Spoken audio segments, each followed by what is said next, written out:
Hello everyone, this is Erik, the Asian movie enthusiast, and this is my review of Space Sweepers, a Korean science fiction drama adventure film from 2021. Now set in the year 2092, this follows the crew of a space junk collector ship called the Victory.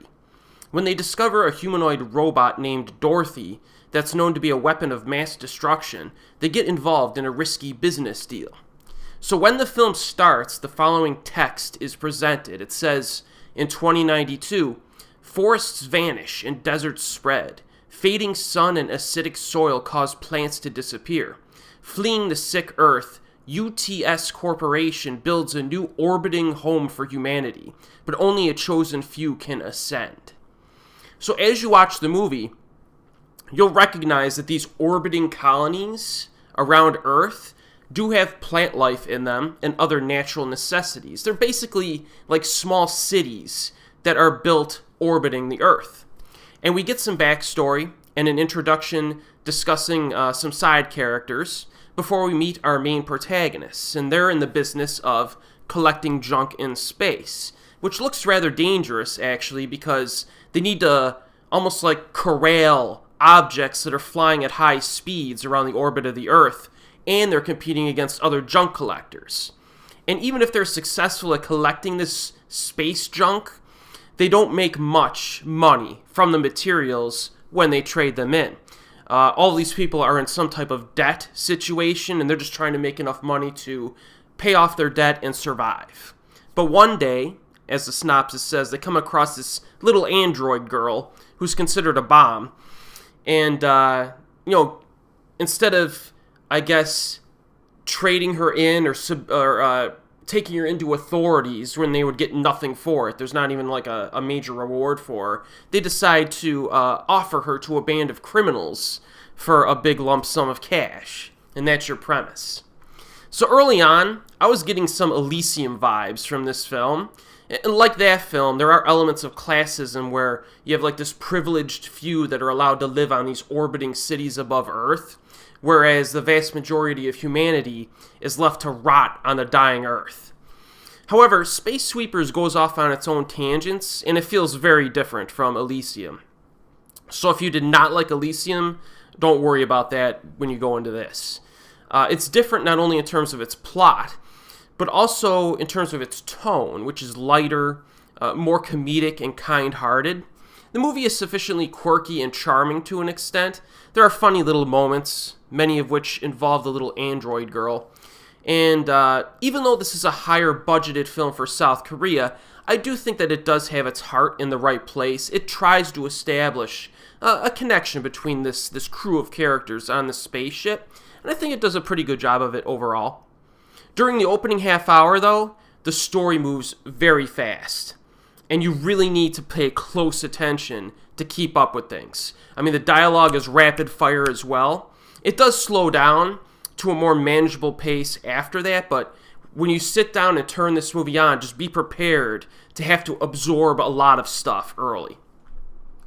There are a lot of special effects in this, and they are good enough to suspend disbelief. I was convinced that these characters were in space, in their spaceship, or, visiting different locations around Earth's orbit. So the production values work. I had no problems with that. One of the things that excited me about this is when I saw the cast and the involvement of Tae-ri Kim. She's one of the most talented young actresses in the world, really, right now. She was in a handful of short films, which I have not seen, before her big break in The Handmaiden. And then she moved on to star in films like 1987, When the Day Comes, Little Forest, and the television series Mr. Sunshine. So I've reviewed all of those titles on this YouTube channel, by the way. And I think she does a very good job of picking her projects. Not only is she a legitimately great actress, but I feel like I can rely on her and her management team to pick entertaining productions. And Space Sweepers is not her best film, but it's another good choice for her, I think. She plays a loose cannon captain of this spaceship, and she's got kind of an attitude problem. She's fun to watch, and her line deliveries are solid as usual. She's not given a lot of like deep dramatic work to work with in this, but I think for her character, I think she did a good job. Junkie Song is the male lead. He's a good actor. His filmography is more hit or miss than Kim's, though. I very much enjoyed Descendants of the Sun, but then he was in Battleship Island, which I didn't like, and then Arthal Chronicles was real hit or miss as well. But still, I think Song is a pretty good actor, and he does a good job of selling his emotions generally. I do like him, and I thought he was good in this movie. There are a few moments that are a little bit odd, like in terms of abruptness and editing. Like, our protagonists miraculously escape a laser gun assault in a dance club, and I'm not even sure really how they did that. Like, the bad guys were kind of moving in on them, and then it just kind of cuts after an explosion, and then they show them, like, alive on the ship again. And there's a similar scene later on where some people are, like, sucked out of, like, a wind tunnel, and one of them survives somehow. You know what I mean? And they do kind of like a quick cut, and you have to kind of put the pieces together, like, how did they survive that again? So there are a few moments like that.